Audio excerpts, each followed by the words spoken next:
The battle rages in a stormy sky as Yiwu is struck down by his enemies, who tell him not to mess with people he shouldn't and to keep his eyes open in his next life.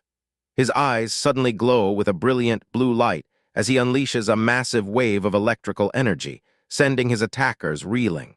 The scene shifts to a group of cultivators below who congratulate their master on successfully breaking through his cultivation. The master silences them, ordering them back into the Tower of Seals to remain quiet. Elsewhere, in a dark Gothic castle under a blood-red moon, a vampiric figure notes that it has been thousands of years since one of the cursed Easterners has had a breakthrough. He gives orders to gather all forces to protect their territory, determined not to repeat the tragedy of 1,000 years ago. Meanwhile, in a Western monastery, robed figures pray for the power to face this new threat. Back in the heavens, Yiwu, now radiating power, laughs triumphantly, celebrating that he has finally built his foundation.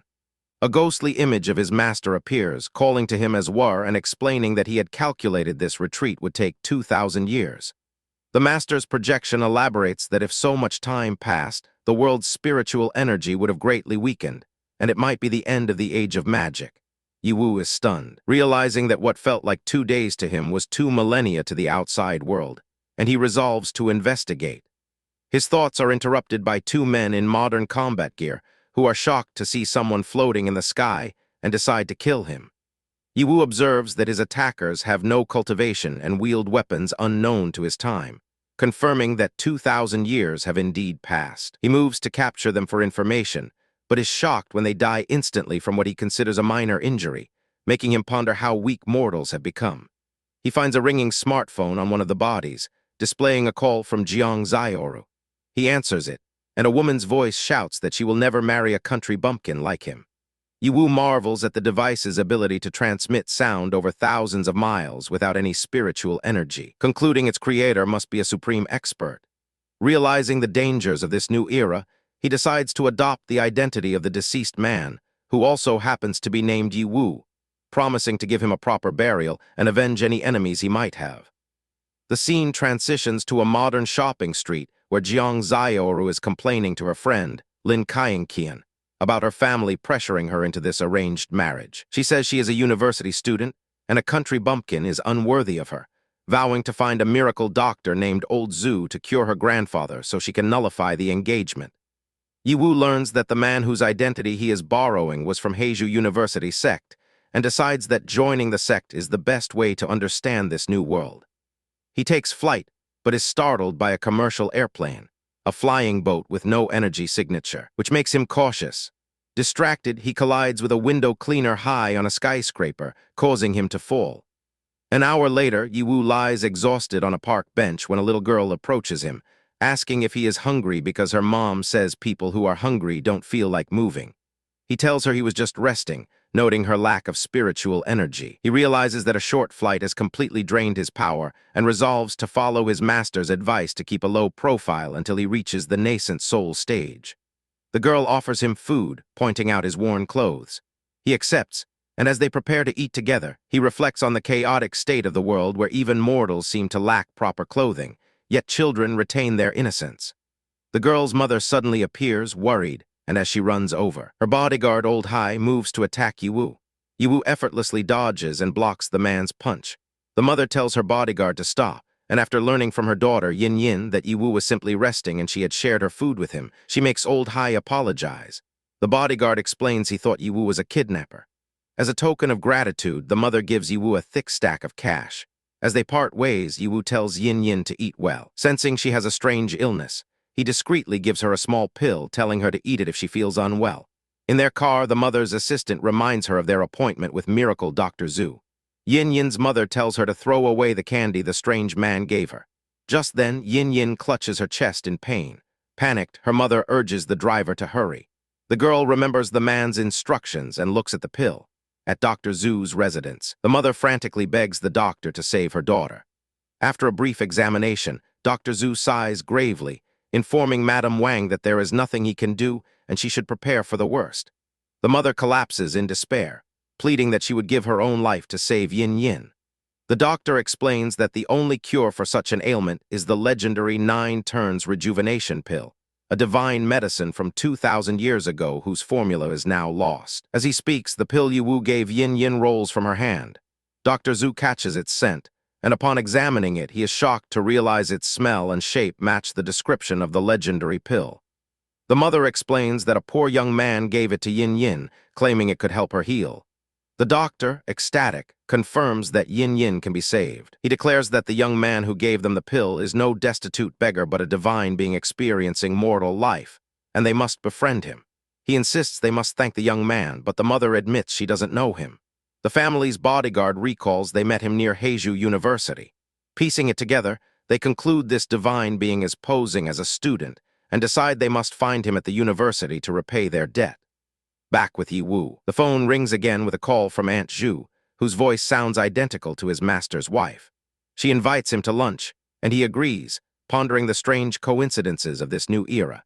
He recalls his master left him a legacy at a place called Wanbao Lu, but decides to meet Aunt Zhu first. At the luxurious Yunwu mountain villa, Jiang Zioru and her friend Kaiyanqian discuss the impending arrival of Yiwu, whom Zioru dismisses as a country bumpkin unworthy of her. When Yiwu arrives, they are surprised by his handsome appearance. Worried about being alone with a stranger, they decide to release their prize-winning Tibetan Mastiff, Lion King, to scare him away. As the massive dog lunges, Yiwu simply pats its head, instantly calming the beast. Just then, Aunt Zhu arrives, looking exactly like Yiwu's master's wife from 2 millennia ago. She fondly tells him to call her Aunt Zhu, just as he did when he was a child. Zioru complains about him, but her mother scolds her, reminding her that as children, she adored her Wu Ji and wanted to marry him. Shocked at the revelation that this is the Yiwu she is betrothed to, Zioru is told to give him a tour. As they walk, Yiwu feels a dark energy and realizes a blood yin-bone demon formation has been placed upon the family, slowly draining their vitality for the past 18 years. Zioru, oblivious, boasts about how her grandfather hired a feng shui master to transform the area's luck. She mentions the same master recently saved her grandfather's life, which immediately makes Yiwu suspicious that the master is connected to the demonic curse. After lunch, Zioru plots with Kaiyanqian to escape her mother's matchmaking by joining a university project and leaving Yiwu alone in the massive villa by giving all the servants a month-long vacation, hoping he'll be unable to afford to live there. Before leaving, Yiwu gives Aunt Zhu a pill, calling it a family heirloom that will help her grandfather's health. As he leaves the villa, he senses the murderous intent of nearby assassins. A group of men confirms their target is inside and moves in to attack. They surround him, but the leader's ultimatum is cut short when Yiwu vanishes. Using a special compass to track him, the leader is shocked when it points directly behind him. Yiwu captures the entire squad single-handedly. Before he can interrogate them, they all commit suicide by taking poison, revealing themselves to be a highly trained death squad. At a remote command center, a female commander is informed that their team has been wiped out, and furious, she orders a more competent assassin to be dispatched. On a bus, Yiwu sees a news report on a military exercise and realizes modern weapons are far more dangerous than he anticipated, reinforcing his decision to keep a low profile. He then witnesses a man collapse, and while onlookers are hesitant to help, he remembers his master's teachings and intervenes, discreetly giving the man a healing pill. The man recovers instantly, and though Yiwu disappears before he can be thanked, orders his subordinates to find his mysterious benefactor at all costs. At Heiju University, Jiang Zioru tells her friend she's relieved to be away from the country bumpkin. A new transfer student is introduced, and Zioru is shocked to see he looks just like Yiwu, but she dismisses it as a coincidence. The student introduces himself as Yibaiken, putting her mind at ease. Several girls invite him to sit with them, but he chooses an empty seat next to a quiet girl named Wu Ting. This catches the attention of a popular student named Jiashang, who becomes jealous of the attention Jiang Zioru gives the new student and decides to warn him. After class, Jiashang's gang corners Yibaiken, telling him to stay away from Zioru, wanting to avoid trouble. Yibaiken readily agrees, promising to keep his distance. Amused but still wanting to make a point, Jiashang secretly casts a fire spell, only for his own hair to ignite in flames. Unfazed, Yibaiken leaves to find the library. Later, Jiang Zioru and Kaiyanqian see him walking toward them. He suddenly drops to one knee in front of them. Mistaking the gesture, Zioru quickly tells him she's too young to date and flees, left kneeling. Yibaiken mutters that he was just trying to wipe bird droppings off his shoe. Jiashang, witnessing the scene from afar, misinterprets it as a marriage proposal, and enraged that the boy who just cowered before him is now making a move on Zaioru, vows to kill him. A muscular man is told that his target, Ibaiken, has gone into the library, making a move difficult due to the surveillance. His subordinate asks if the plan is to castrate him so he can no longer bother his goddess. Inside the library, Ibaiken is reading a book on learning Pinean, thinking to himself how profound the cultivation methods from 2,000 years in the future are. Two young women watch him, with one calling him a fool and noting she's been watching him for 10 minutes. Ibaiken then spots a door to the ancient documents room, feeling a familiar ancient aura from the sign and believing powerful cultivation methods must be inside. The women mock him for wanting to read ancient texts when he's still learning Pinean. As he enters the restricted room, they express their surprise. A man in a suit tells them to be quiet, and at that moment, Professor Wang arrives, explaining he needs to find some ancient documents for a project. A guard then realizes someone snuck into the room while he was away, and the man in a suit volunteers to catch the intruder. Inside, Ibaiken examines an incomplete and damaged book on fist fighting just as the man in the suit storms in, ordering him to get out and questioning if he even qualifies to read texts that Professor Wang himself hasn't fully comprehended. Professor Wang enters, gently telling Ibaiken to be careful with the documents before suddenly recognizing him as his benefactor. He then orders the shocked man in the suit to apologize to his young friend, causing the man to panic that he's offended a powerful connection. The two women protest that Ibaiken broke the rules and should be punished, but Professor Wang sees it as a chance to test his benefactor's knowledge. Feeling he might be in trouble for breaking sect rules, Ibaiken begins to recite the martial arts text from memory, detailing movements with perfect clarity. Professor Wang is astounded, realizing Ibaiken is not only reading the text flawlessly, but is also filling in the missing parts. As this happens, one of the bullies from outside suddenly collapses, recognizing Ibaiken with shock just before passing out. Thinking the man is faking it to get his pills, Ibaiken abruptly leaves, saying he has something to do. Professor Wang sends an assistant to see what book he borrowed, only to be told it was a children's book titled Learn Pinean with Me. The professor is baffled, but assumes there must be a deeper meaning. Outside, the bullies see Ibaiken leave and decide to follow him, with one even planning to get the same Pinean book to study. Ibaiken senses he's being tailed by two separate groups and smirks, deciding to play with them. Later that night, outside Yunwu Villa, he calls out to his pursuers, asking if they're tired of following him. The first group is shocked at being discovered, and their muscular leader declares it's the perfect time to castrate him. They attack, but Ibaiken dodges and defeats them effortlessly. The second group, men in suits, orders their team to retrieve the thing. They surround Ibaiken, threatening to kill him if he doesn't hand it over. He feigns ignorance and leaps into the air as they attack, thinking of them as idiots delivering themselves to his door. He then springs a trap, ensnaring the men in chains of red energy. He reveals he knew of the sinister formation meant to harm his master's family and uses his pursuer's energy to break it, causing a massive explosion. Elsewhere, a white-haired man coughs up blood, realizing his formation was broken, and sends his subordinate Alon to investigate. Meanwhile, the employer of the suit-wearing thugs learns his men were eliminated without a trace and vows to send a special team to kill Ibaiken. Walking down the street, Ibaiken sneezes and idly wonders if a beauty is thinking of him before bumping into a heavyset young man named Zhang Ziwen, who falls to the ground. Ibaiken takes the man's wallet, only to find it empty, and leaves as Zhang Ziwen cries out that his wallet is gone. Later, at the university dormitory, Ibaiken is surprised when Zhang Ziwen knocks on his door, turning out to be his new roommate. Recognizing each other, Ibaiken introduces himself, and Zhang Ziwen feels immense guilt for having tried to steal from his roommate, resolving to treat him well. To make amends, Zhang Ziwen treats Ibaiken to a late-night snack at an outdoor grill. Their waitress is a classmate, Wu Ting, who is surprised to see him there. Her work is interrupted by a rude customer, Zhang Yu, who harasses her for his late food and demands she accompany him to a hotel as compensation. He grabs her arm, but Ibaiken steps in. Zhang Yu threatens him, but Ibaiken tells his friends to stand back and prepares to fight. He quickly and efficiently defeats Zhang Yu's thugs, leaving them all on the ground. Zhang Ziwen and Wu Ting are stunned by his martial arts skill.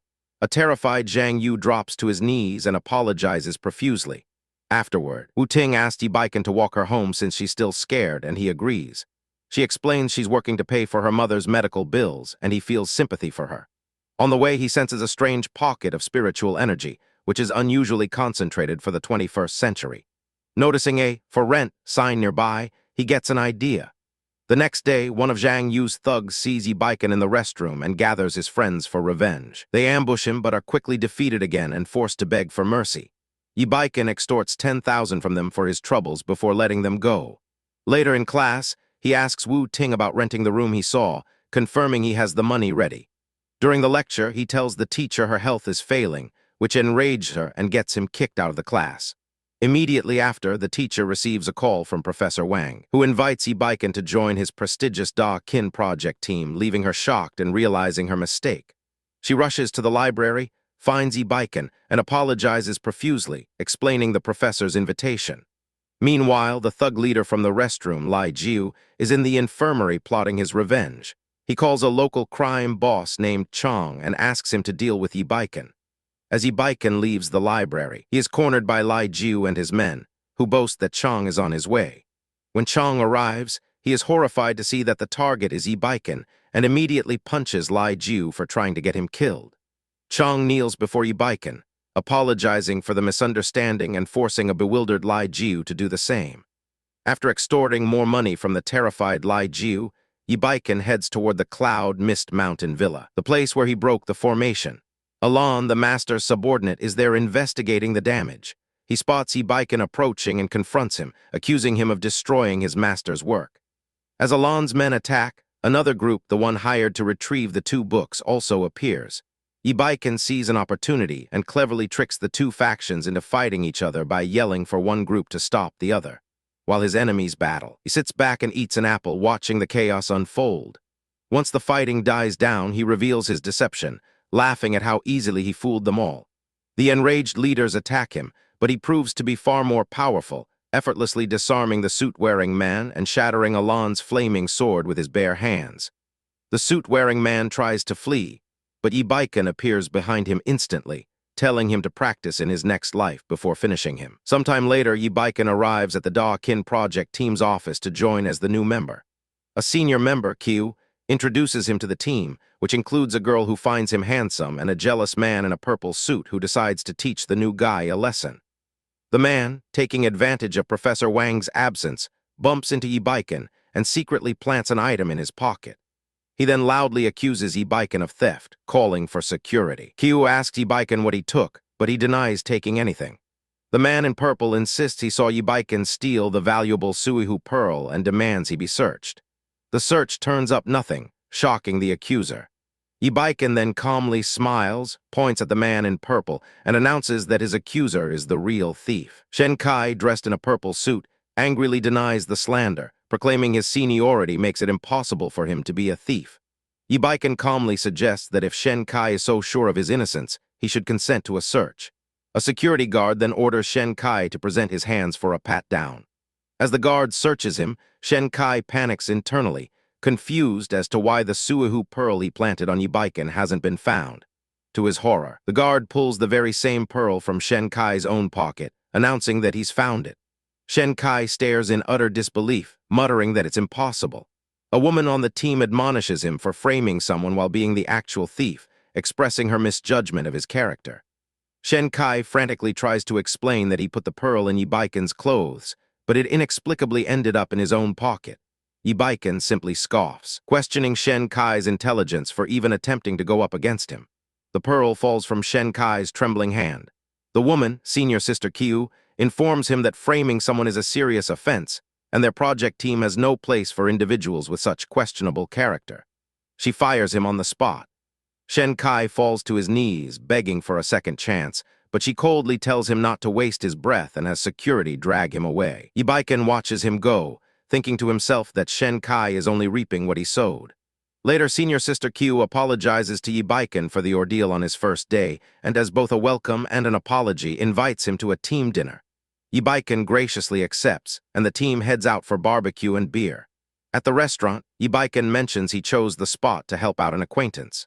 Wu Ting, a woman with short blue hair, asks when he will show her the house, and he casually replies that they can go that very night. As the food arrives, they all begin to eat. A blonde woman seated at the table observes their interaction, sensing a budding romance. Shortly after, Yibiken announces his departure but encourages the others to keep eating. Wu Ting gets up to leave with him, and he tells her they are heading to her place now. The blonde woman smiles as she watches them go, thinking they make a fine pair. Wu Ting shows Yi-Baiken the apartment, which boasts a spectacular view. When she tells him the rent is a mere 500 yuan, he hands her a thick wad of 10,000 yuan, explaining he intends to rent long-term and they can settle the rest later. After she leaves, Yi-Baiken feels a rich spiritual energy flowing into the room. He sits down to cultivate, drawing the potent blue energy into his body. His meditation is interrupted by a deafening roar from outside. He rushes to the window and sees a colossal, ethereal, lion-like creature, wondering what the Lion King is doing there. The spirit beast lets out another mighty roar.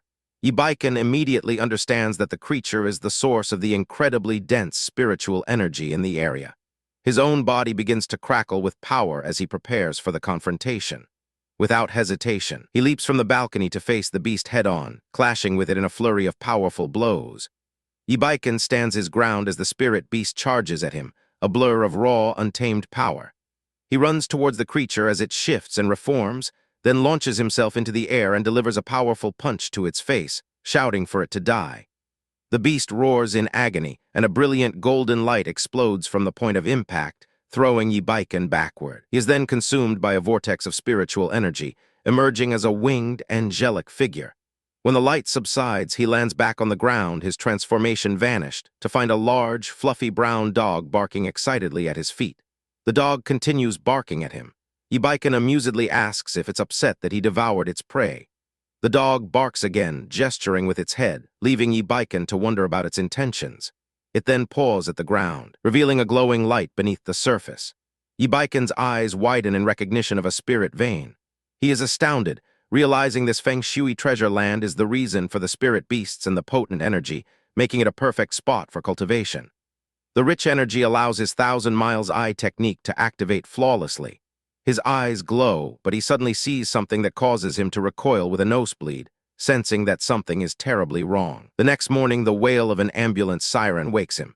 Looking out, he sees Wu Ting crying over a woman on a stretcher, pleading for her mother to wake up. A paramedic informs her there's no room in the ambulance and suggests she take a taxi. Yi-Baiken rushes down to her side. She tearfully explains that her mother fell gravely ill and was being taken to the hospital. He tells her to come with him, promising to get her there. At the hospital, a doctor grimly explains that Wu Ting's mother has a rare condition of internal cold and external heat, and declares her beyond saving. As the medical team prepares to give up, Yi-Baiken shouts for them to wait. Wu Ting, distraught, pleads with the doctors to save her mother, her only family. Yi-Baiken steps forward, correctly diagnosing the condition as a deficiency of yang energy in the lungs and an excess of yin in the danshan, confidently stating he can treat it. One of the doctors scoffs, asking if he's questioning their medical expertise. Yi-Baiken calmly replies that he is merely stating the facts. When asked about his credentials, his reply that he is self-taught is met with open ridicule. As another doctor tries to dismiss him, Yi-Baiken insists that a human life is at stake. The head doctor reluctantly agrees to let him try, on the condition that he gains the family's consent and accepts full responsibility if the treatment fails. Yi-Baiken agrees to the terms without a moment's hesitation. One of the skeptical doctors mutters that he'll eat his hat if the boy succeeds, and his colleague agrees. Faced with a hopeless situation, Wu Ting gives Yi-Baiken her consent, seeing it as a last resort for her critically ill mother. Yi-Baiken instructs the doctors to get out of his way. He materializes a needle of pure energy and inserts it into his patient's acupoint, explaining his intention to channel spiritual energy to connect her meridians and regulate her yin and yang. As spiritual energy flows into Wu Ting's mother, one of the doctors accuses Yi-Baiken of killing her and threatens to call the police, pointing at the still woman as proof. Yi-Baiken calmly asks who claimed he killed anyone. At that exact moment, the woman's eyes flutter open. Wu Ting cries out in joy and relief. Her mother coughs but confirms she feels much better, leaving the doctors utterly speechless. The woman asks who Yi-Baiken is, and Wu Ting introduces him as the classmate who just saved her life. Wu Ting and her mother express their immense gratitude, with Wu Ting wondering how she can possibly repay him. He replies simply that she can take him back to her house. Later, at their home, a massive feast covers the table, revealing his idea of repayment. After devouring an incredible amount of food, Yi-Baiken announces he is full and heading to his room to rest. As he leaves, Wu Ting muses about what a good person he is, thinking it would be wonderful to marry someone like him. In his room, Yi begins cultivating, noting the area's potency and resolving to break through to the next level soon, while the large brown dog barks outside his window. The dog, the Lion King, continues to bark insistently, getting Yi attention. From its barks, he understands it's warning him that someone at a manor intends to harm its mistress, Aunt Zhu. Yi is enraged at the thought of someone plotting against his master's wife. Elsewhere, a woman thanks a man called Master Yi for a warning that allowed them to evacuate before an explosion. Master Yi claims his friendship with old Master Jiang compelled him to help. He then explains that the explosion destroyed a Yin Feng formation and that to continue extending old Master Jiang's life, he must recreate it using a drop of the woman's heart blood. To save her father, she agrees to the procedure. Master Yi's two disciples secretly mock the woman's gullibility, knowing she won't survive the process. The senior disciple urges the junior to quickly set up the new formation. The junior disciple begins the ritual, using talismans to summon dark, swirling energy, which forms a massive vortex in the sky. High above, Yi senses the disturbance, realizing he has arrived just in time. The disciples spot him, shocked to see someone flying on a sword. They soon realize with astonishment that it's a dog flying through the sky. Aboard the Lion King, Yi sees the Yin Feng formation below and understands the reason for the dog's agitation. The disciples mistake Yi for a yokai and decide he must be killed to protect their formation. They launch an attack of dark energy tendrils, but Yi effortlessly deflects it with his sword, sending their own attack back at them, forcing them to scramble out of the way. The dark energy dissipates harmlessly, but the force of the counterattack throws the two disciples to the ground. Yi lands and confronts them, scolding them for using such a life-shortening formation. Realizing he's human, not a monster, they dismiss him as trash and resolve to kill him for interfering. Yi notes their shallow cultivation, suspecting they are working for someone else. The senior disciple suggests they use the Tong Yin array against him. The Tong Yin array activates with a surge of demonic energy, forming a massive, threatening sphere. Yi remarks with interest that people are still connected to the demon race. Ignoring him, the disciple launches the attack. Yi counters with a simple blast of cold breath, freezing the entire demonic sphere solid. The disciples are stunned into silence. Yi sighs, lamenting their use of such power for evil, and with a clench of his fist, shatters the frozen disciple. The surviving disciple screams in terror as Yi declares he can only do what's right. He appears behind the man and slaps him to the ground. The disciple, panicked, realizes he must flee to find his master for revenge, but Yi blocks his path, asking about this master. He demands to know who ordered the creation of the Yin Feng formation. The terrified disciple capitulates, begging for his life and promising to reveal everything, confirming his master was behind the plot. He explains his master was once a great cultivator from Longhu Mountain, but was expelled for his demonic heart and corrupt morals. The master then started his own sect. He had discovered a treasure beneath the manor on Yunwu Mountain, but it would take a century to mature. To accelerate the process, he manipulated old Master Jiang into rebuilding the manor there, then secretly established the Yin Feng formation to absorb the life force of its residents to fuel the treasure's growth. Understanding everything, Yi declares that evil cultivators deserve death. Despite the disciples' pleas, he uses a soul dissipation technique to erase him from existence. Knowing he can't return with his cultivation exposed, Yi decides to conceal his power, sensing his master's wife is now in immediate danger. Inside the manor, Master Yi approaches the woman with a dagger, telling her he's ready to take her heart blood. When she questions the weapon, he reveals his true intention is to take her heart, lunging at her and saying it's too late to realize the truth. Just as his blade is about to strike, Yi appears in a flash and catches his wrist, stopping the attack cold. The attack is thwarted, and the woman screams as Yi twists Master Yi's arm. Yi denounces him as a shameless villain for attacking an innocent woman, confident his disguise will hide his true identity. Enraged, Master Yi calls Yi a young brat looking for death and attacks, a massive red beast spirit manifesting behind him. Yi states that cultivators who indulge in evil go against the will of heaven and deserve punishment. He raises his hand, summoning a vortex of blue energy that completely obliterates the spirit beast, leaving Master Yi stunned that his spirit, which took 10 years to raise, was killed instantly. Yi stares him down coldly. Master Yi, now visibly nervous, acknowledges his opponent's skill but claims his malevolent spirits are his ultimate weapon, unleashing a swarm of them. As they fly towards him, Yibiken chants a protective mantra and summons a blade of blue energy, slicing through the red spirits with ease. Terrified by this display of power, Master Yi demands to know who he is. Yibiken simply retorts that he's his father before continuing his attack. Overwhelmed, Master Yi screams that he gives up and flees. Yibiken gives chase, mocking his attempt to escape. As Master Yi runs through the woods, thinking he's gotten away, the Lion King descends from the sky and pounces on him. Master Yi screams as the giant dog bites down, pinning him to the ground. Yibiken arrives and instructs the Lion King to finish him quickly. The dog makes short work of the villain. Yibiken pats the Lion King, praising its intelligence and inviting it to follow him from now on.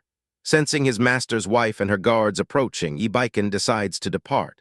The woman arrives to find Master Yi's body, and not seeing his killer, mistakenly orders her men to find the old Taoist, wondering about the powerful master who saved her.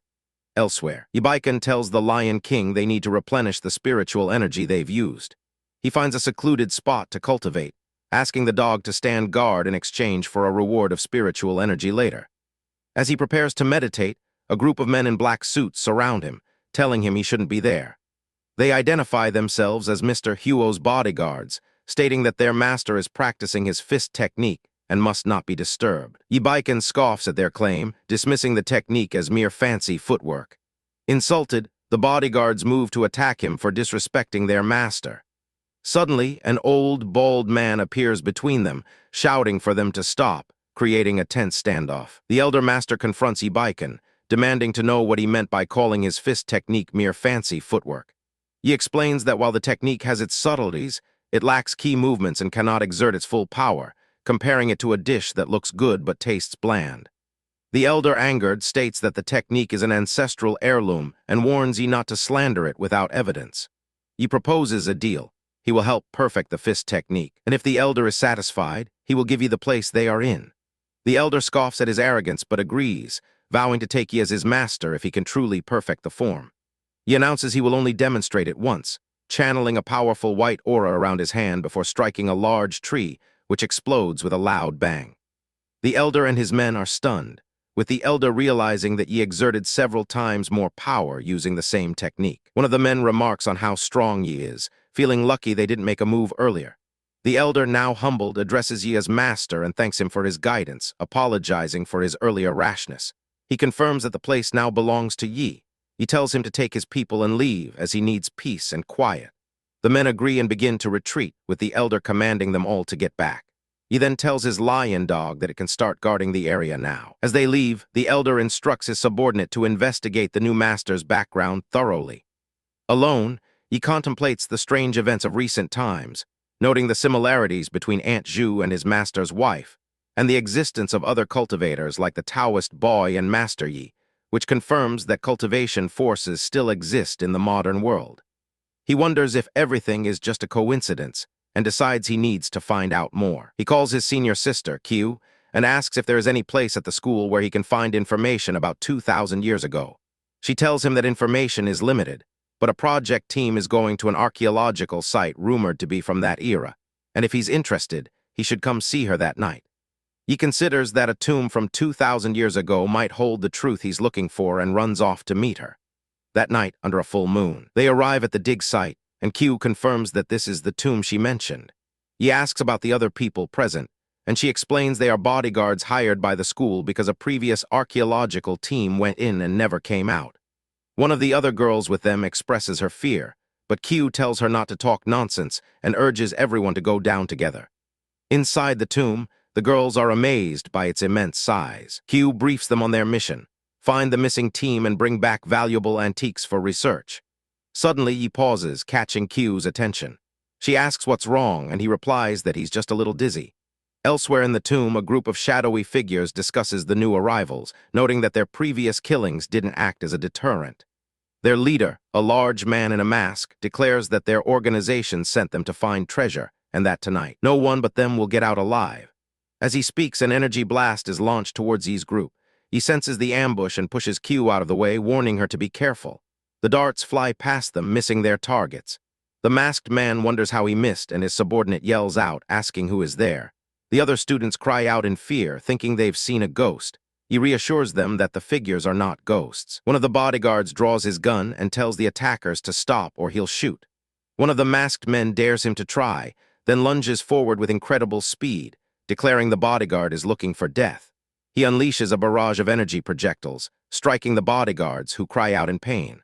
Another group of assailants appears, with one remarking that the three women with Yi look pretty good.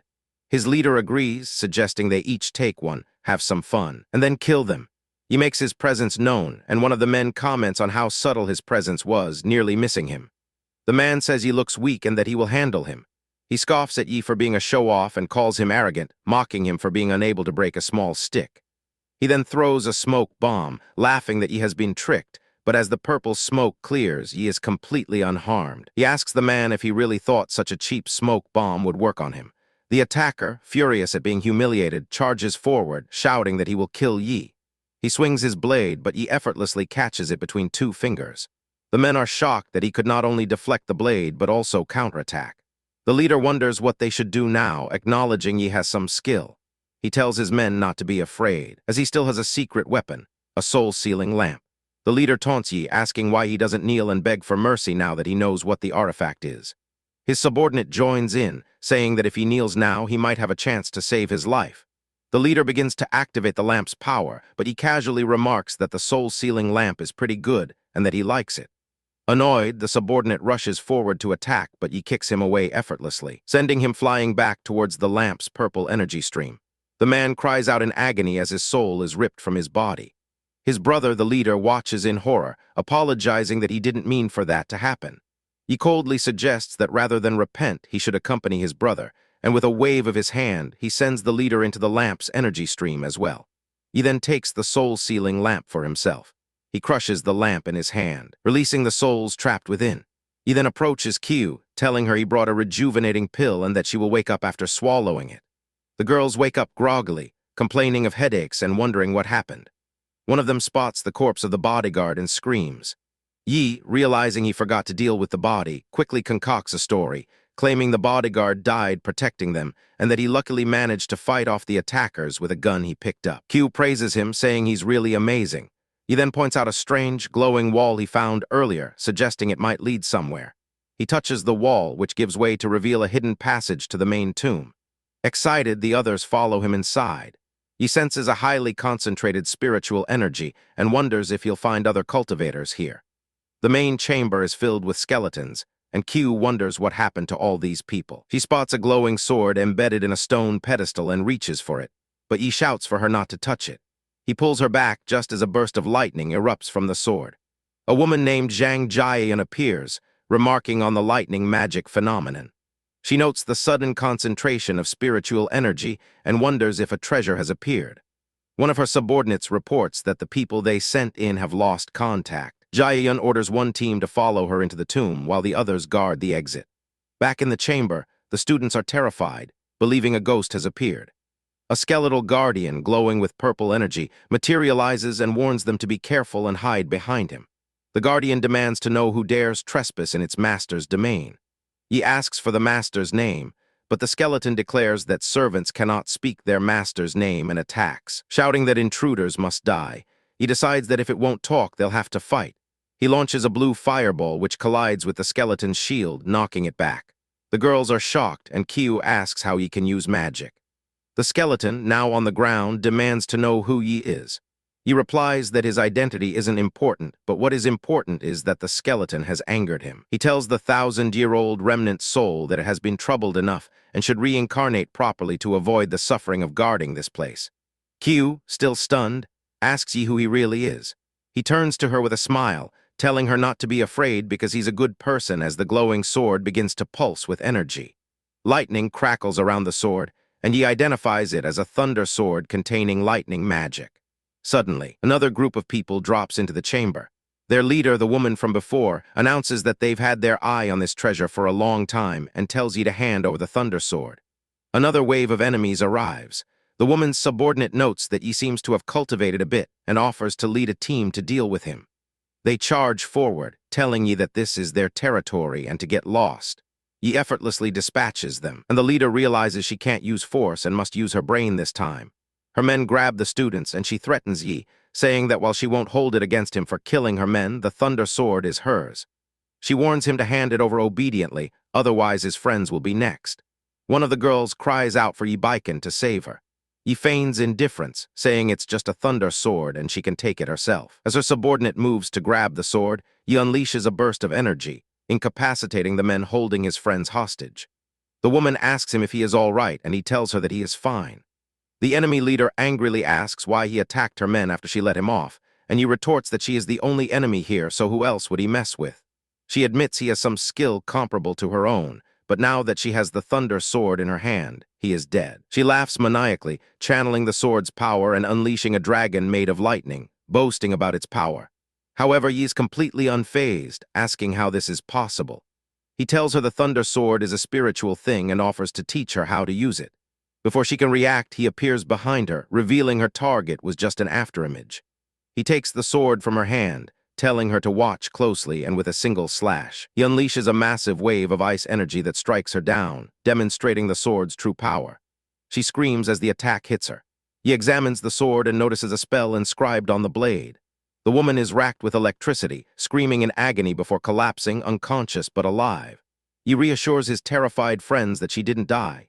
Q asks him who he is and why he can use magic, but he corrects her, stating that it's not magic, it's cultivation. He remarks that encountering the Nine Heavens Thunder spell was a fortunate chance, making the trip worthwhile.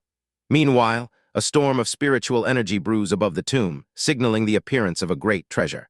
Elsewhere, an old man tries to call Jaehyun, wondering if she got the treasure, but the call doesn't go through and he senses that something is wrong.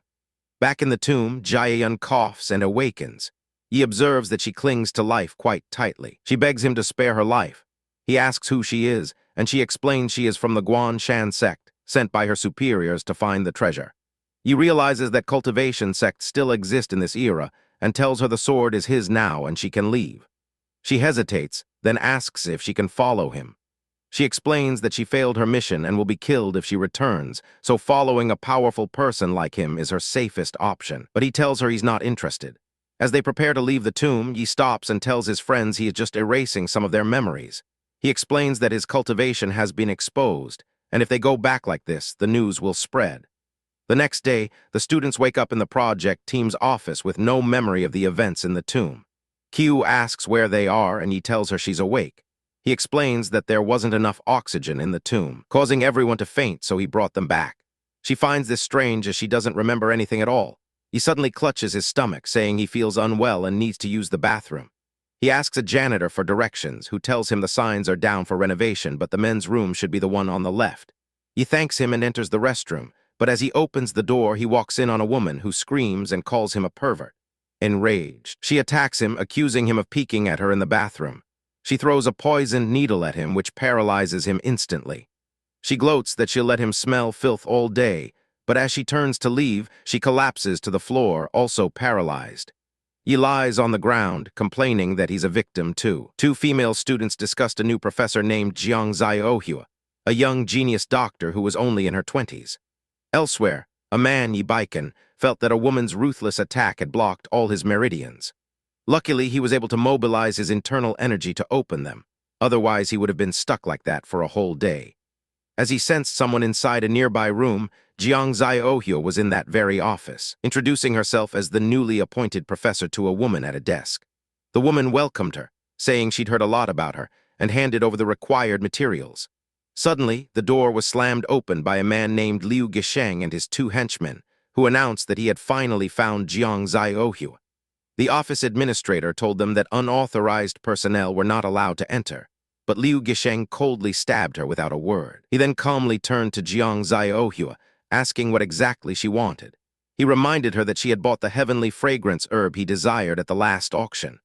Jiang Ziohua informed him that she had already given the herb away, a response Liu Gisheng questioned before ordering his men to tie her up. They dragged her out of the office and forced her into a waiting car.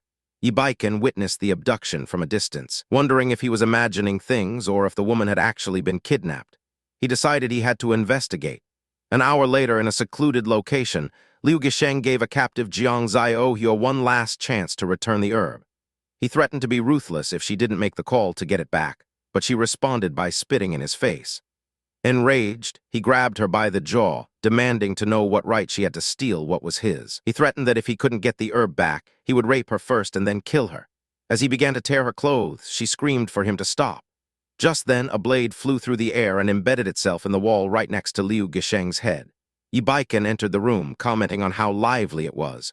One of Liu's men demanded to know who he was, stating that their young master was handling business. Jiang Ziohua recognized Yi and was shocked, wondering how he could be there when she had clearly paralyzed him with a poisoned needle. Liu Gisheng mockingly asked if he wanted to play the hero. He replied that he simply couldn't stand seeing people bully women and advised them to kneel and apologize to the girl to settle the matter. Jiang Ziohua desperately told Yi to run away, warning that Liu Gisheng kills without blinking an eye. Liu scoffed at the idea of apologizing, and his men blocked the exit. He sighed, stating that he had given them a chance to apologize, but they didn't take it. Liu asked if that was a threat and ordered his men to kill him. As the two henchmen charged with knives, Jiang Ziohua cried out for Yi to be careful. Yi moved with blinding speed, effortlessly disarming and incapacitating both men with their own weapons. They collapsed to the floor in pain as Liu and Jiang Ziohua stared in disbelief at his strength. Yi then turned to Liu, calmly stating that it was his turn. Panicked, Liu Gisheng screamed for help. He grabbed Jiang Ziohua, using her as a human shield. He called him useless for hiding behind a woman and threw his weapon, which skillfully cut Jiang Ziohua's bonds without harming her. He appeared behind Liu to strike, but was surprised when Liu dodged, realizing his opponent was a cultivator. At that moment, another man, Zhang Qiang, arrived. Liu called out to him, ordering him to take care of the kid who was pissing him off. Jiang Ziohua warned Yi to run, explaining that Zhang Qiang was Liu's top henchman and a powerful martial artist. Zhang Qiang boasted that he never missed his target and that Yi would die today. He simply challenged him to try. Zhang Qiang lunged, his fists glowing with purple energy. He met his attack with a swirling vortex of blue energy, remarking that his opponent had some skill, but only a little. Yi's power overwhelmed Zhang Qiang, sending him flying backwards, severely injured. Lying on the ground, Zhang Qiang wondered if he was also a martial artist. He taunted him, asking why he was on the ground if he was trying to kill him. Zhang Qiang, admitting he had underestimated his opponent, got up and launched a massive energy slash. He dodged the attack and swiftly countered, killing Zhang Qiang instantly. Liu Gisheng watched in horror as his strongest henchman was defeated so easily. He turned his attention back to Liu, informing him that it was now his turn to be killed. Liu immediately fell to his knees, apologizing profusely. When he asked what he did wrong, Liu confessed to coveting the herb and kidnapping Jiang Ziohua, slapping himself and saying he deserved to die. He raised his blade and sliced off Liu's arm, declaring it the price for the kidnapping and telling him to get out. Liu scrambled away in terror. He went to Jiang Ziohua, telling her she was safe. She asked who he was, and he introduced himself as Yibaiken, a fellow classmate, before apologizing for entering the wrong bathroom earlier. As he was thinking about how he had intended to demand an explanation but ended up playing the hero, a large truck suddenly sped towards him. The truck slammed into him, sending him flying through the air. A man named Lin Kun-yi stepped out of the truck, ordered by his boss to check if he was the person they were looking for. Lin Kun-yi declared that if he didn't hand over the treasure, he was dead. The driver cursed, wondering who had driven into their path, while Lin Kun-yi confirmed that he was indeed the one who took the treasure from the tomb. The driver, a large, burly man, was surprised that Yi had survived the impact. Jiang Ziohua rushed to Yi's side, asking if he was all right. He replied that his left arm was broken and his body was numb, but he had healing pills. As he took a pill, the large man mocked him for trying to heal instead of handing over the treasure. He defiantly asked what would happen if he refused. The man declared he would take it himself, causing dozens of sharp blades to erupt from the ground around them.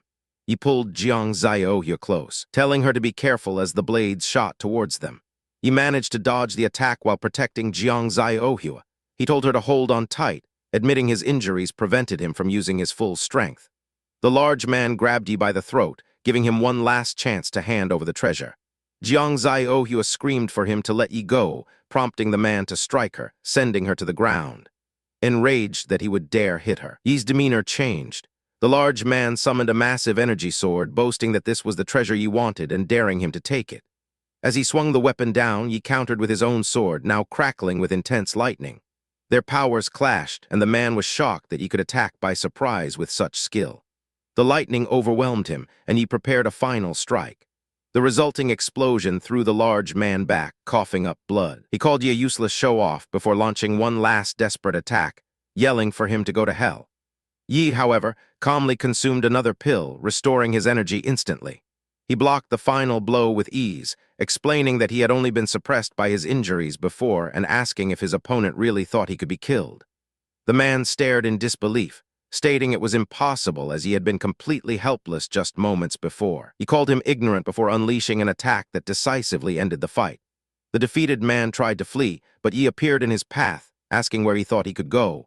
With the threat eliminated, Yi finally succumbed to his exhaustion and the overexpenditure of spiritual energy, collapsing to the ground.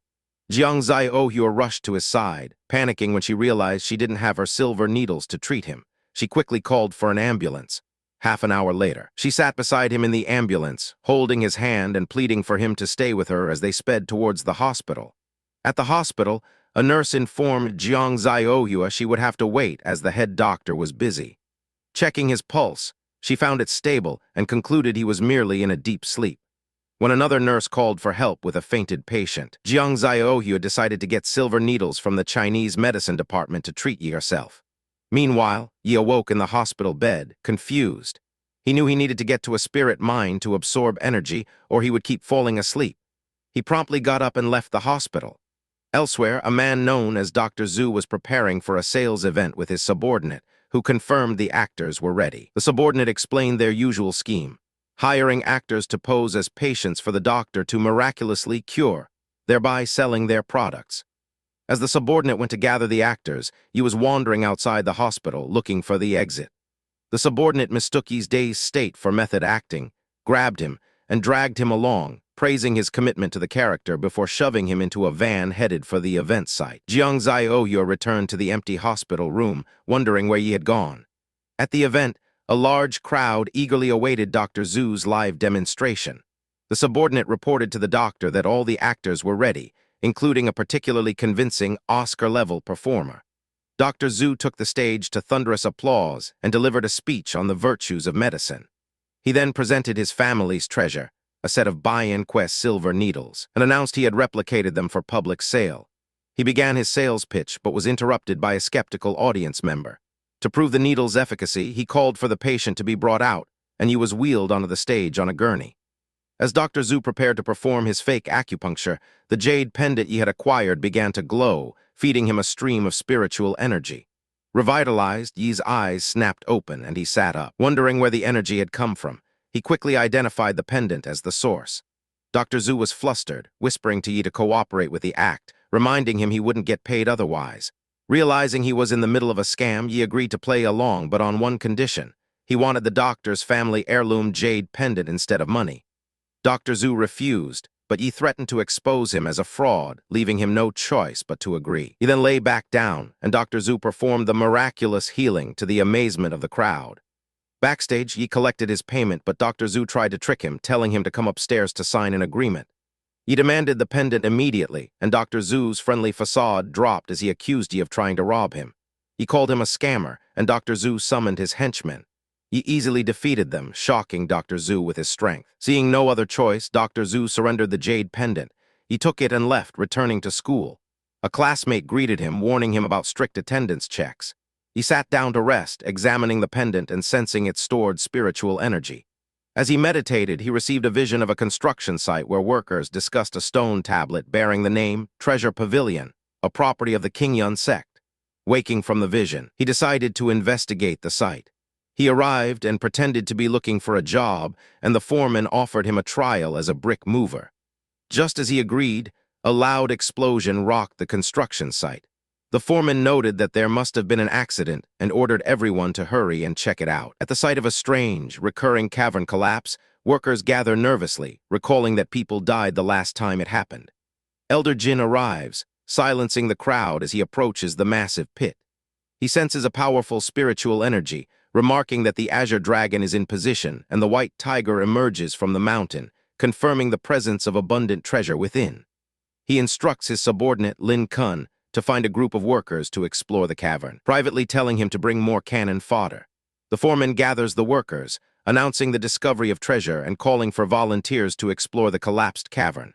Eager for riches, Several men, including a disguised Ibaiken, quickly volunteer to go down into the hole. Lin Kun leads the group of hard hat-wearing workers down into the darkness, telling them to stay alert and be careful. They descend into a vast, eerie space that doesn't resemble a tomb. Ibaiken notes that the spiritual energy is far denser than in the outside world, suspecting it might be a spirit mine. To their astonishment, they discover they are standing before the ruins of a grand, ancient palace. The workers cheer, realizing an ancient ruin must be full of treasure, and rush inside to grab what they can. As they stuff their pockets, Ibaiken recognizes the architectural style and wonders if it could be the legendary 100 Treasures Pavilion. Suddenly, the ground shakes and a ghostly blue-robed figure materializes, demanding to know who dares trespass in the Yongsan Palace. The workers are terrified by the appearance of a ghost, and Ibaiken identifies it as a 1,000-year-old soul body. The spirit attacks, killing one of the workers instantly. A man cries out for Master Lin, who steps forward as the spirit declares that all intruders must die. The other workers express their relief, confident that Master Lin can handle the situation. Lin Kun realizes the spirit is a practitioner and decides to capture it for interrogation, believing it must know the location of the 100 Treasures Pavilion. The spirit scoffs, calling him an ignorant child before transforming into a massive, golden spectral dragon and lunging forward. It attacks Lin Kun with overwhelming force, sending him flying backward. The spirit then pulls Lin Kun toward it with a spectral force, intent on finishing him. The spirit attacks a worker, but Ibaiken secretly shoves another man into its path to act as a scapegoat. The spirit is momentarily confused when its target appears unharmed, not realizing Ibaiken swapped the victims. Ibaiken taunts the spirit, asking if it felt good to hit him, just as another spirit appears from behind and prepares to attack again. A group of spirits surrounds him, but Ibaiken reveals a soul-binding lantern, a powerful artifact that unleashes purple chains of energy. The spirits cry out in terror, identifying the soul-capturing lantern and trying to flee, but they are ensnared and destroyed. Lin Kun, who had been hiding, reappears and confidently tells Ibaiken that he's not bad, pretending he saw through his strength all along and was merely giving him some training to save face after his earlier cowardly retreat. The other workers begin to flatter Lin Kun, praising his keen eye for talent and saying they would all be dead if not for him, which Ibaiken finds pathetic. After ordering the men to stop flattering him, Lin Kun tells them to keep exploring for more treasures. They soon find another ghostly spirit lingering among the ruins. Lin Kun grabs the spirit and demands it tell him where the treasure pavilion is. The spirit defiantly tells him not to even think about getting information from it and warns that if it's going down, it's taking someone with it. It then self-destructs in a massive explosion, forcing everyone to dive for cover. After the blast, Lin Kun angrily gets to his feet while the workers check if he is okay. A worker then calls out to Master Lin, having discovered a new passage emanating a rich, icy spiritual energy. Lin Kun orders everyone to put down what they're carrying and follow him inside. They find themselves in a massive ice cave filled with glowing blue spiritual ore, realizing they've discovered a spirit mine. A nervous worker asks Lin Kun if it's dangerous inside, but Lin Kun impatiently tells him to stop wasting time and go take a look. The worker cautiously ventures forward, praying for safety, but is suddenly attacked and killed by a monstrous purple spiritual beast that leaps from the crystals. The beast roars as the workers scream in terror, and it proceeds to slaughter them. Lin Kun finds himself facing the spiritual beast alone, recognizing that it's a powerful entity born from the mine. The beast declares that any human who trespasses in its territory shall die, and it viciously attacks him. Lin Kun is quickly overwhelmed, bleeding and struggling to fend off the creature's assault. Defeated and about to be killed, he begs a nearby worker for help, only to look up and realize with shock that it is Ibaiken. Ibaiken calmly states that he told Lin Kun he couldn't escape from his hand, then unleashes a torrent of lightning that strikes down and incapacitates the spiritual beast. Ibaiken approaches the wounded beast, complimenting its talent for becoming sentient but calling it brutal and ignorant. He offers a deal, proposing that he will take the spiritual energy he wants, and in return he will let the beast live. The creature scoffs at the idea of a mere human negotiating with it and lunges forward, telling him to go to hell. Ibaiken effortlessly dodges and unleashes a powerful wave of energy that slams the beast to the ground, forcing it to apologize and submit. He asks if the treasure pavilion exists nearby, and the terrified creature confirms it does, pointing a claw toward a far wall. Ibaiken flies over to investigate but finds only a pile of glowing bricks, not a tower. The beast explains that this was where the ore was mined to forge the bricks for the Wanbao Tower, but it has no idea where the tower itself is now. Annoyed but unwilling to leave empty-handed, Ibaiken decides to absorb all the spiritual energy in the mine for himself. As a powerful vortex of energy swirls around him, the beast begs him to take it with him, explaining it will die if the spiritual energy is gone. Ibaiken agrees, and upon exiting the caverns, he is confronted by Elder Jin. Ibaiken lies, claiming to be a temp worker and the sole survivor of a monster attack that killed everyone else. Elder Jin doesn't believe him and attacks, accusing the boy of trying to fool him. Ibaiken dodges the attack and pretends to be weak, begging for his life and offering up information. He tells Elder Jin that they found bricks from the Wanbao Tower inside the ruins.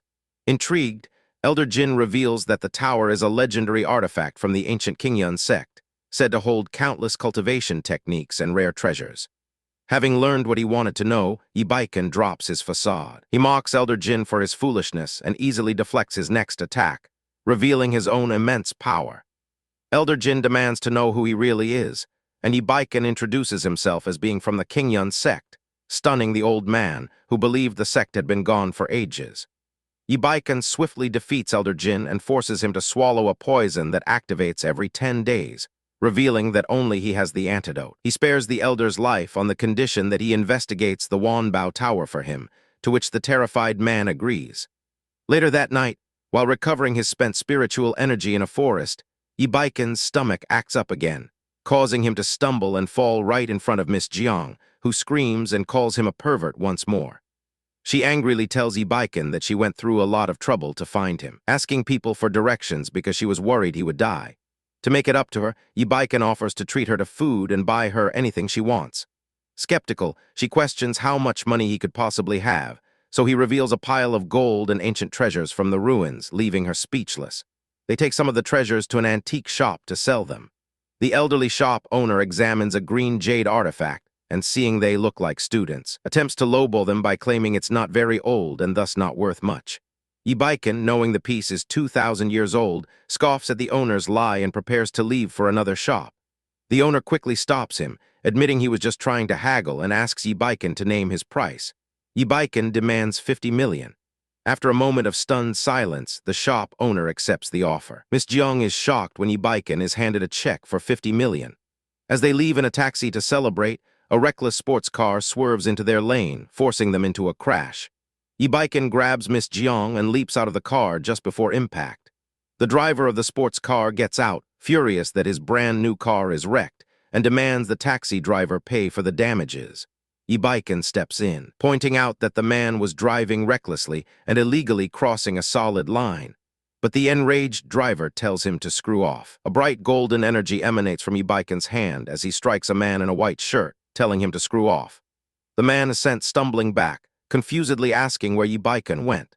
Ibaiken reappears directly behind him, whispering into his ear and asking where he's looking as he is right there. The man falls to the ground, touching his face in disbelief and stating angrily that not even his parents had ever hit him, questioning who Ibaiken thinks he is. Furious, the man declares the act unforgivable and pulls out a knife, vowing to send Ibaiken to hell. As the man lunges with the weapon, Ibaiken remains calm, effortlessly catching the man's wrist. A glint reflects off the blade just before Ibaiken delivers a swift kick to the man's side, sending him flying. The man crashes into a nearby wall as a bystander cries out that someone has died. Miss Jiang tells Ibaiken to stay put and not move a muscle. A moment later, a cloaked figure with a gun is seen on a nearby rooftop before vanishing. Miss Jiang wonders aloud where the assailant went and if they ran off. She then turns to Ibaiken, asking if he messed with the mafia or something, and insists they need to get him somewhere safe. She leads him to her dorm room, telling him to hide out there for now. Ibaiken asks if she's actually worried about him, but she retorts that she is just repaying him for saving her life and he shouldn't read into it. After telling him he is safe now and should go to sleep, he asks where he is supposed to sleep. She points to the floor, asking if he thought he would be sleeping in her bed, and tosses him a blanket. Lying on their respective beds, Miss Jiang says she can't sleep, and Ibaiken admits he can't either. He then confronts her, asking if she has been lying to him all along. When she asks why he would say that, he replies that after everything that has happened, he is not stupid enough to believe a normal person could do what she does, concluding that she must have secrets. She admits to having a few secrets, just as everyone does, and then asks if he knows why she came to this school. He guesses it was to study, but she reveals her family kept pushing her to marry someone she didn't like, so she came to the school to get away from it. He expresses interest in the story behind it, but they are interrupted by the sound of someone knocking on the door. The visitor identifies himself and asks Yahello to open the door. Miss Jiang looks distressed, wondering how the man found her. The man, Zhang Bing, stands outside holding a large bouquet of red roses, telling Yahello that he has finally found her. She tells him they are not right for each other, but he insists their parents have already approved the marriage and they are perfect for each other. She tries to refuse, saying she already has a boyfriend. Zhang Bing scoffs at the idea, claiming she can't fool him. At that moment, Yi steps out with his arm around Miss Jiang, asking what is going on, babe. Zhang Bing is stunned, stuttering out the word babe as blue energy crackles around him. Yi introduces himself as Yahello's boyfriend. Zhang Bing looks Yi up and down, asking Jiang Yahello if she seriously picked some broke loser to date. He then gets down on one knee and presents a ring box, asking Yahello to marry him. She thinks to herself that Yi acted fast to help her out. As Zhang Bing holds out the ring with a large ruby, Yi clenches his fist, thinking that his own offering can't even compare. Zhang Bing says she will marry him, and she agrees. He asks if she is really going to marry Yi and she confirms it. Yi claims to have something even better than Zhang Bing's gemstone. He pulls out a large diamond, stating it's worth over 10 million, but Yi dismisses the stupid diamond, and with a flourish produces a cascade of colorful, cartoonish jewels and toys from his hand, asking if that is enough. Zhang Bing, shocked that such a trick worked, grits his teeth and admits he has met his rival. Conceding defeat for the time being, he leaves, as Miss Jiang tells him she hopes to never see him again. She thanks Yi for his help, but he dismisses it as a small favor. Walking away, Zhang Bing fumes about being outdone by a student. Suddenly, an unseen force trips him, and he questions who did it. He stumbles forward awkwardly before falling flat on his face.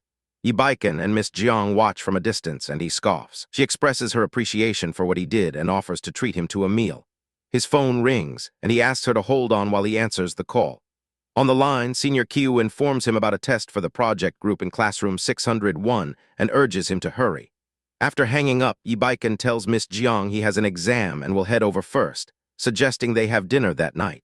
In the classroom, a student notes that Yi still hasn't arrived. Another student remarks that just hearing the name sounds like a gangster and that he must be a failure. However, a third student defends him, stating that Yi was handpicked by the professor.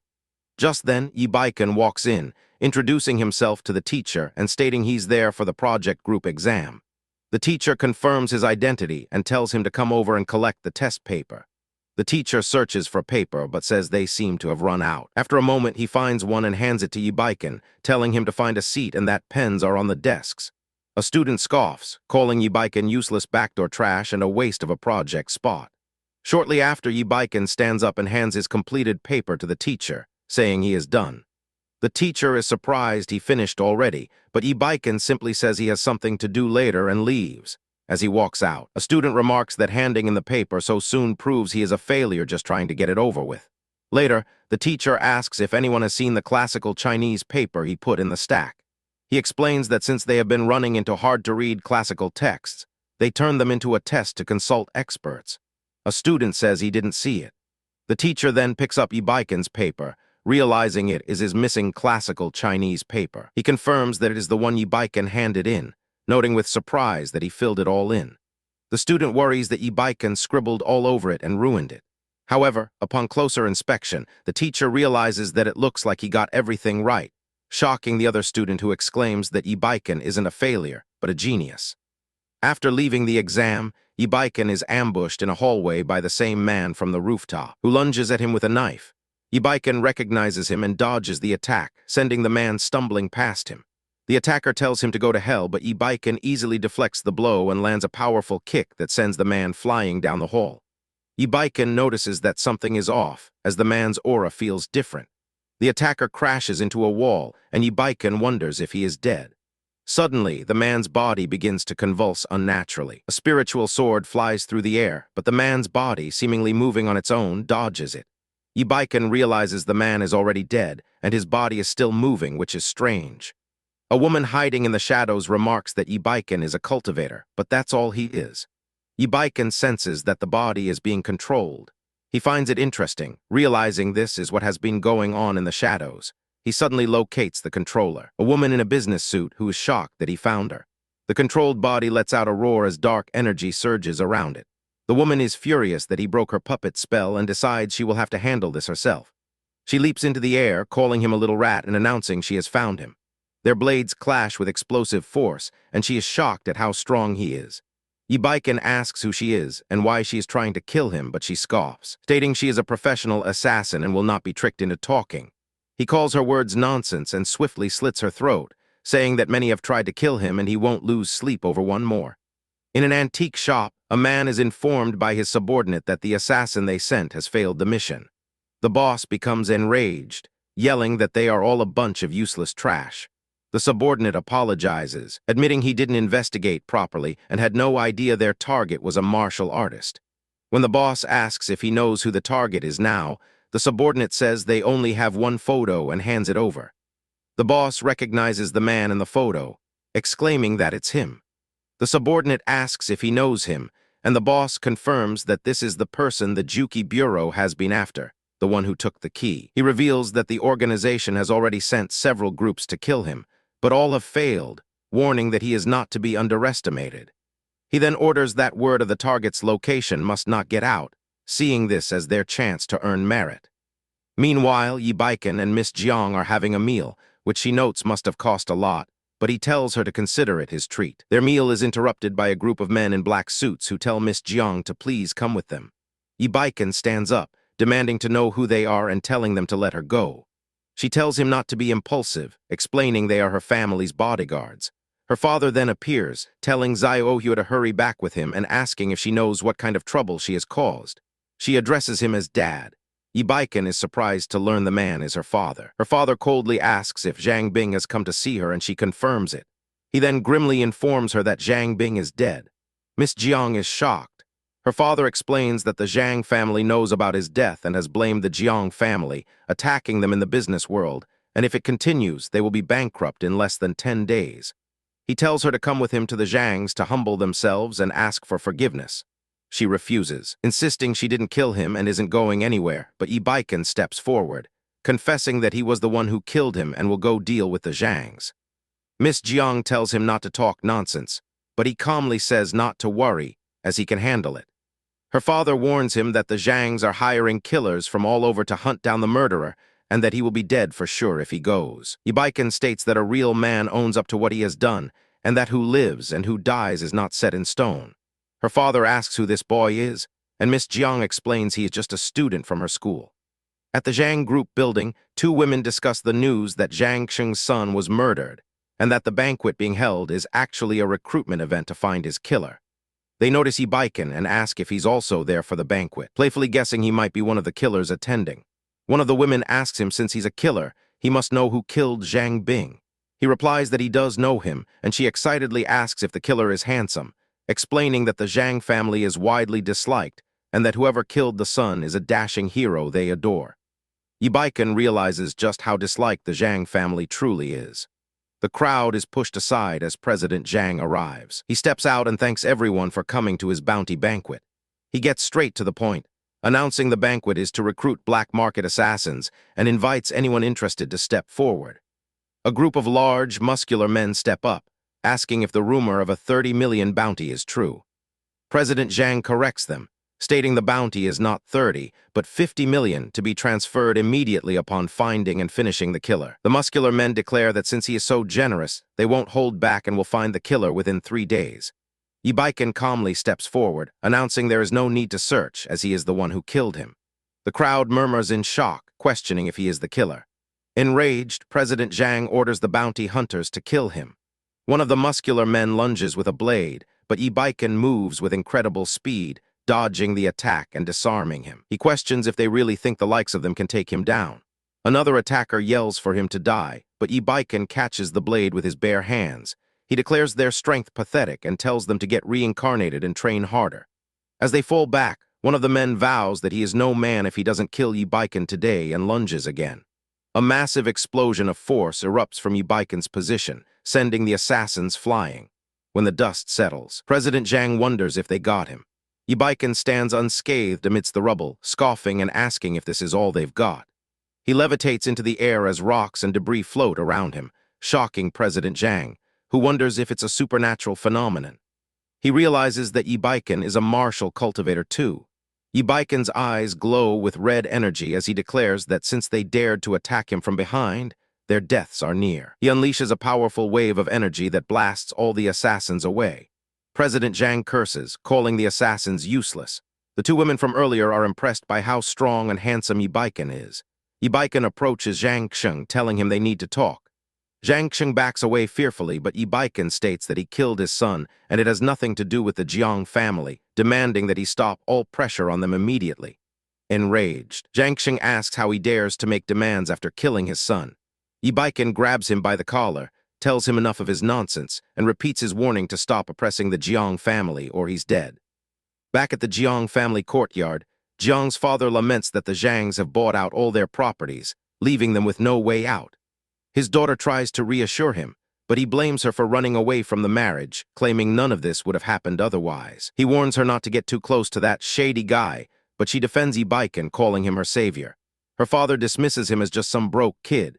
His phone rings, and his secretary informs him that the Jangs have withdrawn all their acquisition plans and they can get back to business. Shocked, he asks what happened. The secretary reveals that Miss Jiang's classmate, Yibaiken, went to the Zhang family banquet and handled everything. Her father is stunned, wondering who Yibaiken is to have such power. He tells his daughter that her friend actually handled the Jangs. She is equally shocked. He praises her friend for being so capable and asks why she didn't tell them sooner, requesting she get in touch with him so he can thank him personally. She agrees to reach out right away. Yibaiken, walking down the street, muses that the almighty Zhang family wasn't so unbeatable after all. His phone rings, and it's Jiang Ziohua, who thanks him for helping with the Zhangs and invites him to her house so her dad can thank him in person. He tells her he lives at Faiyun Estate. He hails a taxi and tells the driver his destination. The driver tells him to buckle up, then locks the doors and speeds off recklessly. Yibaiken asks if he isn't driving a bit too fast. The driver smirks, saying this isn't fast at all, and tells him to enjoy the ride before jumping out of the moving car. The taxi explodes in a massive fireball. A man watching from a distance comments that he didn't think the mission would be so easy to complete. His boss, Along, confirms via radio that the target, a martial artist, is at most seriously injured but won't die yet. The boss orders him to bring the target back for interrogation about the key's location. The man agrees and goes to retrieve the body from the wreckage. As he approaches the fiery car, a hand bursts out from the debris. The man is shocked to see Yibaiken emerge, calling him a sneaky little rat. Yibaiken, now furious, tells the man he has really pissed him off. He instantly appears before the man and delivers a powerful punch to his face.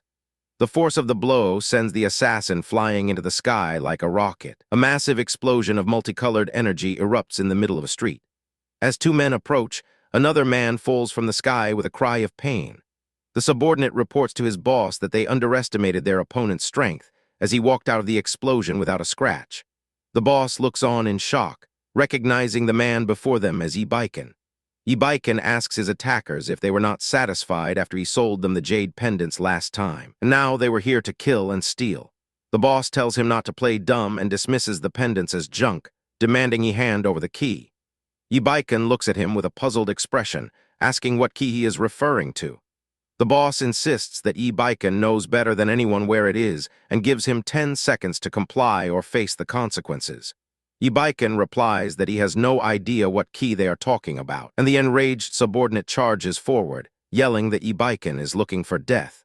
He attacks with a glowing blue blade, but Yibaiken easily dodges and counters with a swift chop to the man's neck, causing blood to spray into the air. The subordinate collapses, and the other man cries out in shock. Yibaiken then questions the remaining man about the key, who nervously stammers that the information is top secret within the Bureau of Rarities, and that he is too low-level to know anything. Calling them a bunch of nobodies who wasted his time, Yibaiken decides he can't remain passive and needs someone to investigate properly. He unleashes a stream of blue spiritual energy, commanding Jindayu to find everything he can on the Bureau of Rarities. Elsewhere, Ziohua's father asks if she's certain she told Yibaiken to come, wondering why he has not yet arrived. Ziohua confidently reassures her dad that he will definitely be there. Just then, Yibaiken appears, apologizing to her uncle for the delay. The older man laughs, expressing his gratitude for everything Baiken has done for the Jiang family, and invites him in for a banquet he prepared in his honor. He raises his glass to offer a toast. Baiken replies that the man is too kind, and that it was only right for him to handle the situation since he was the one who killed Zhang Bing before downing his drink. The father then urges Xiaoyu to have a few more drinks herself, since Baiken had already finished his. The butler discreetly asks his master if he is sure he wants her to drink more, reminding him that she is famously a one-glass lightweight. The father whispers back that of course he is, questioning how else they are supposed to cook the rice if they don't get them both drunk first. He instructs the butler to send them to their room to rest once they are intoxicated. When the butler asks which room, the father scolds him, telling him it is obviously the missus' room, and then orders someone to take both of them to the same room. A maid then leads the drunken pair away, announcing that it is time for bed. She places them both in the same bed, and as they lie beside each other, a sleeping Xiaoyu complains about something being hard. Baiken, still awake, quietly tells her not to move and to just sleep. The next morning, Xiaoyu slowly awakens and is shocked to find Baiken in bed with her. She lets out a piercing scream, and they both sit up abruptly as she demands to know what happened.